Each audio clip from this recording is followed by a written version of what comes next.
But the prices for some of this stuff, guys, it's crazy. It's going to disrupt the market. 6 months after making that statement, it's become a reality. Welcome to the Simhanger. My name's Mark. Thank you very much for watching, and let's get started. Airline pilots, buckle up. WinWing has landed. This new range from WinWing is now available for pre-order, with the MCDU for Airbus and the CDU FMS for you Boeing pilots out there. And the prices are about a third or a quarter of their closest competition. And this marks yet another noticeable step by WinWing into the airline market for flight simulation, offering, in my opinion, good quality at affordable prices. Following release of their Airbus FCU and both left and right EFIS. Check out my review link in the notes below. In this video we're going to look at the Airbus MCDU or MCDU, but the quality, ease of use and simple plug-and-play compatibility applies to all. The product arrives suitably packed in a small box. Let's have a quick look at what you get. You get two stands made out of a hardened plastic that offer a variety of different mounting options, along with a selection of different nuts and bolts to accommodate the mounting option and suitable tooling as well. Connection is via a single USB some 2 meters in length, USB A to C, and helpfully the C is angled for easy connection to the device. USB and power port on the back, although you don't need the power port at this time. Product is made out of a hardened plastic, got a bit of weight to it as well.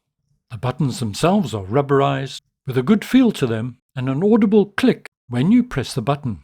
Quality-wise, I don't really know what to say. It meets and exceeds my expectations. All of these units from WinWing are actual size. I've never used one in the real world, of course. I must say they're a little larger than I expected them to be. Also supplied to me by WinWing is their panel mount one. This item is a separate and optional purchase, offering a bespoke mounting option for the unit. Once again, made predominantly out of a hardened plastic. Let's have a quick look at various mounting options. This is using the stand that comes with the unit, and the stand has a number of sticky pads on it for sticking to a smooth surface, which I think you would need. Although it's pretty stable, you do get some movement when pressing at the bottom of the device. Alternative with the stand is to have it in a more upright position, but once again the sticky pads would be necessary to hold it in place, as it's not stable enough as a standalone item without being stuck down. Personally, I like the panel mount one. Facilitates fixing to a desktop of about 3/4 of an inch or wider.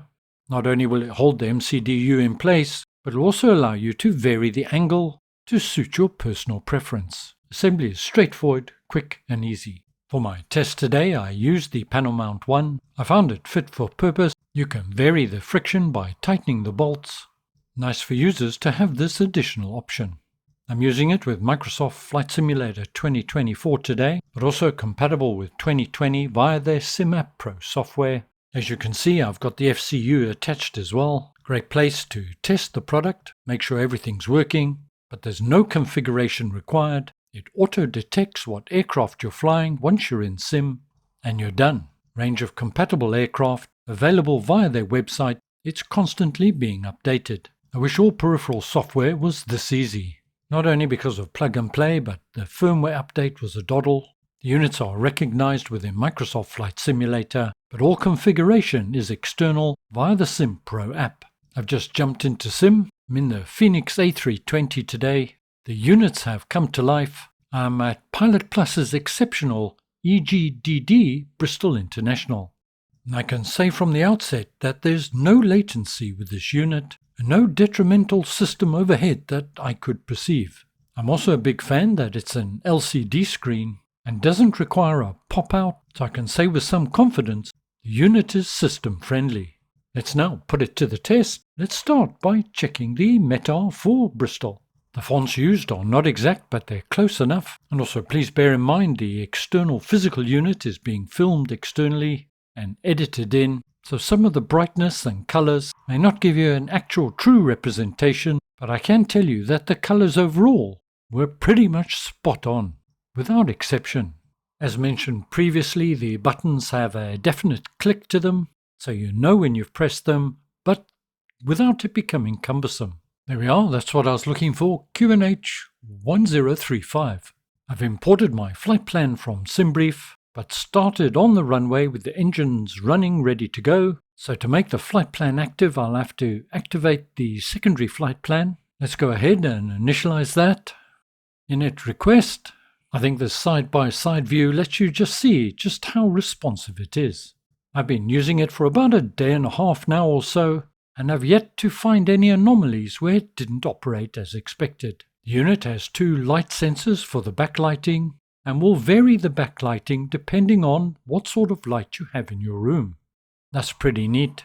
And you can change the brightness up or down of the LCDU display, just like you can do on the real thing. As far as this unit is concerned, well, WinWing don't seem to have missed a trick. My flight plan's now in, and now just selecting my departure. Brecon 1 Zulu, let's insert that. I'm en route today to Manchester. Press the airport key to take me to the end of the flight plan. There it is, Echo Golf Charlie Charlie. My flight plan is taking me for a direct arrival, so I won't need a star, but I am planning an ILS approach, runway 23 right. So let's punch that in and insert. That's just about my flight plan done. I'm likely to have a discontinuity between my last waypoint and the ILS approach point. There it is. Normally you'd leave this in perhaps, expecting vectors from ATC, but on this occasion we'll assume it's just direct, so we'll just clear the discontinuity. There it is. And that's our flight plan complete. From what I can see, this is a very faithful reproduction of the MCDU, which includes the small LEDs along the top and along the side, which are either status or warning lights.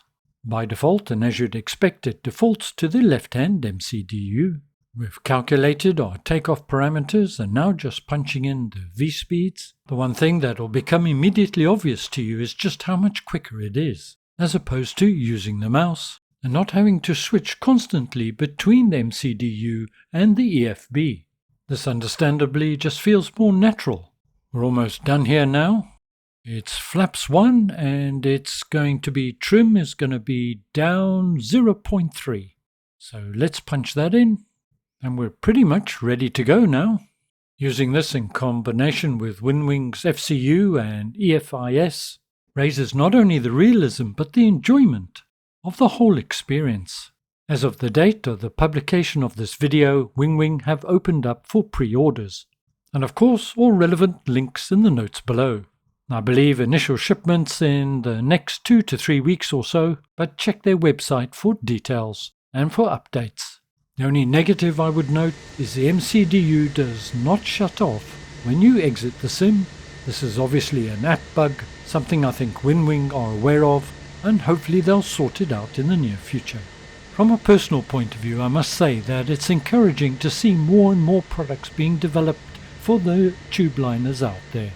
Good quality products, 1-year warranty, very compelling price points, and some of the very few plug-and-play peripherals out in the market right now. Enough said, I think. As always, thank you very much for joining me. I hope you found it useful and informative. Stay well, take care, see you soon, and ciao for now.